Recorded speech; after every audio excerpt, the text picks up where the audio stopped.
The breakout from tragedy. On June 14, 2025, a grim and calculated attack shattered the Minnesota suburbs in the early hours. In Brooklyn Park, a man impersonating law enforcement forced his way into the home of State Representative and former House Speaker Melissa Hortman and her husband, Mark. Disguised in a realistic silicone mask and police-like uniform, the shooter opened fire, fatally wounding both Melissa and Mark Hortman.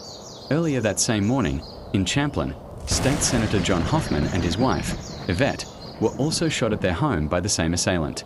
Though seriously injured, both survived after undergoing surgery. The suspect, Vance Luther Bolter, 57, had meticulously planned the attacks.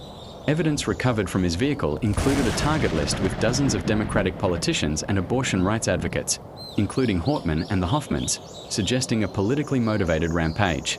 As officers responded to the Champlin shooting, they proceeded to check on the Hortmans. At around 3:35 a.m., they encountered the disguised attacker at the Hortman residence. A confrontation ensued. The suspect exchanged gunfire with police and fled the scene on foot, leaving behind a vehicle that appeared to be a police cruiser. In the days that followed, the community lived under a state of heightened tension. A shelter-in-place order was issued, and law enforcement launched the most extensive manhunt in Minnesota's history. The suspect was apprehended on June 15th near Green Isle, Minnesota, armed but surrendering peacefully. New details that emerged afterward painted a chilling picture. Emergency dispatch audio revealed the severity of the injuries sustained by the Hoffmans: gunshot wounds to both and multiple wounds for Yvette Hoffman. At the Hortman residence, first responders reported one person in cardiac arrest and another deceased upon arrival. Authorities and officials denounced the shootings as political assassinations and assaults on democracy. Governor Tim Walz labeled the act as politically motivated, while community members and politicians pledged to pursue justice and unity.